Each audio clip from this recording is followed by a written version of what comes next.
Many people think that Porsche's 981 is going to be a future classic, Cayman and Boxster. But what is a future classic, and does the 981 have today what it'll take for us to consider it to be a classic in 5 or 10 years' time? Welcome to Project 981 and welcome back to the channel.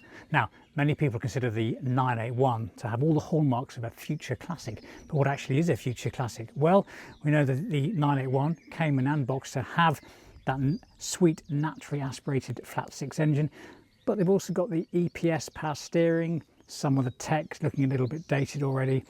Does that matter? What does it take to become a future classic? In this video, the owner of the black edition I drove in my last video, Patrick, and I discuss what we think it takes for a car today to become a future classic, and whether the 981 has got what it takes.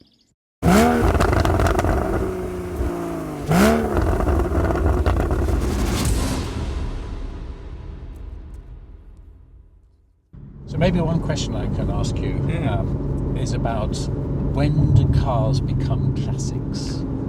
Because, you know, we're looking back now at the air-cooled 911s, and we count those as classic cars. There's clearly a factor of age, yes, understood, yes, but there's also a factor of technology and, you know, engine design and, you know, bodywork and what have you. But driving in your 981, do you see it as a future classic? I think I'm required under the laws of Porsche ownership to say yes, but that's the slightly cheeky monkey answer. Let's unpack that a bit, because it is a question that we all ask ourselves, partly because we want to sort of think we own a future classic, and partly because you know, it's a perfectly good question to ask.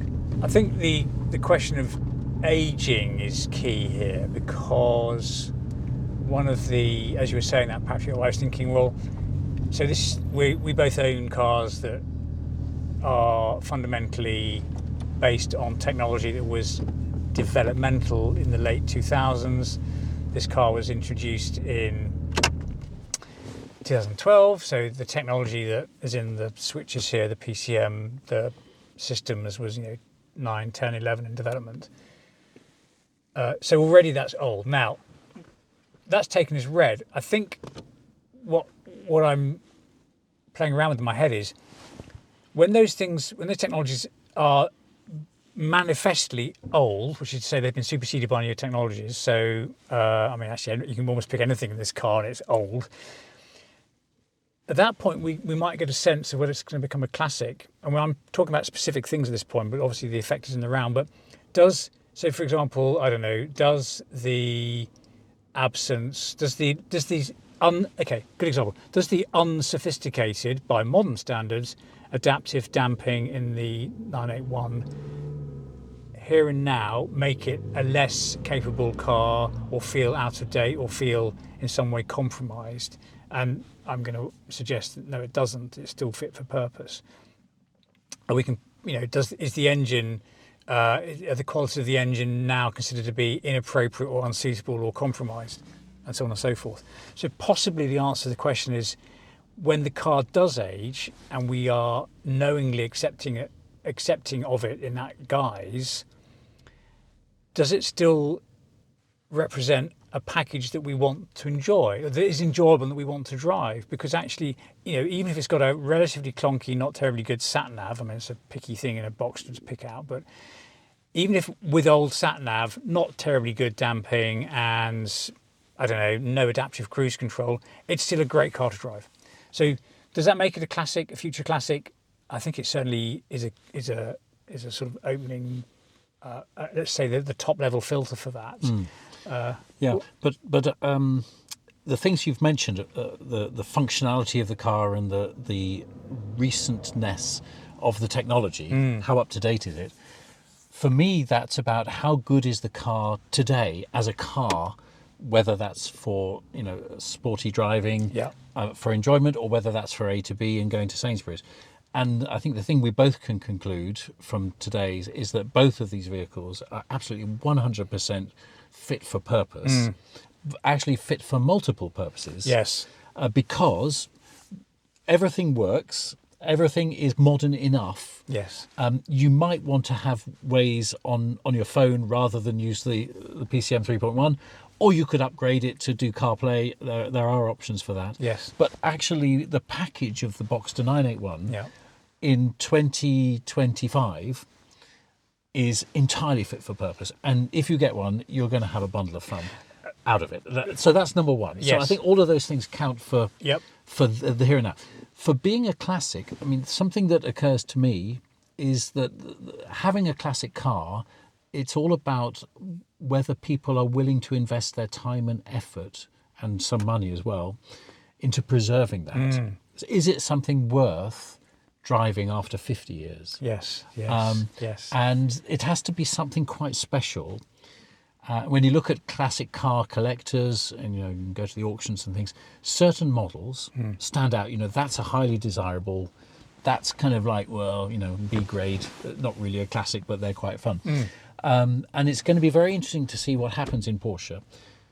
For me, one of the significant factors about the 981 in the Boxster is the last flat six. Yeah, I'm glad you raised that because I was going to say the same thing. Yes. And particularly with mine being a 2015 car, one of the last Boxster 981s off the production line before they went over to the turbo 2 litre, 2.5 litres.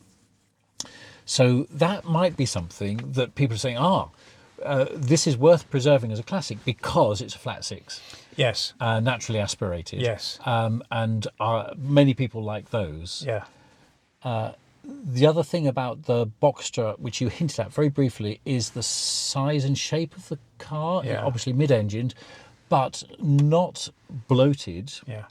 I mean, some of the other Porsches, I was talking to some people with a Panamera. It's a big machine. It's a huge thing. It's a big machine. Yeah. And doing the drive we've just done on the B roads in Berkshire, I wouldn't be that comfortable. No. Whereas this is, whether you're doing the Suston Pass, or the B whatever in Berkshire, it fits nicely. Yeah, it's it does. well adapted to the roads that we have around us on a daily basis. Now, the Panamera, as we agreed, if you're on the autoroute and you're going down to the south of France, it is a joy. It'll just sit there and whisk you along. Waft you along. Beautiful, and be sporty with it as well. Yeah. But as a classic, the size of this for the roads that we have, the flat six engine, many people, including me, find it a very attractive car. When you lock it up and walk away and you turn around, yes. Nice car. Yeah, it does. That looks pretty. Over the shoulder test. Yeah. Obviously, with the Boxster versus the Cayman, we haven't spoken much about those differences since we're both in Boxsters. But the chance to have the roof down, it's a unique experience in a car, and for me, it's an important thing. Yes. Cayman would be great, but it just lacks that extra feature. So I would always go with the Boxster. And the other thing, coming from the BMW Z4, which was the folding hardtop. Yes. I was at the time, a little bit worried when I'm in a soft top car, am I going to notice a difference in terms of, the comfort or security or safety, all of these factors. And I have to say, to be honest, I've never once noticed that this is a soft top. No. It is so good. Yeah. It is so good. You would believe it was a metal roof. Yes, it's Unbelievable from the noise point of view, from the thermal characteristics. And it folds away brilliantly, with the push of a button. So I think that they've really nailed it with the soft top. Yeah. And absolutely thrilling. So the chance of having this car, imagine in 20 years' time, if there are any 981s still around, I hope I might still have mine. You've got a soft top car that's just the right size, it's got a naturally aspirated engine. It all works. Yes. It might not be the latest tech, but it all works, and it drives like a dream. Yes. Would that be a recipe for a classic? I think you've described a pretty convincing case there for the classics. By now, you've probably made your own mind up, but I think you've guessed too that Patrick and I consider the 981 to have the qualities necessary to make a future classic. And certainly we both plan to keep hold of our cars for a little while yet. So come back in 10 or 15 years' time to find out if we got it right. But in the meantime, as always, thank you for watching, and I'll see you for the next one.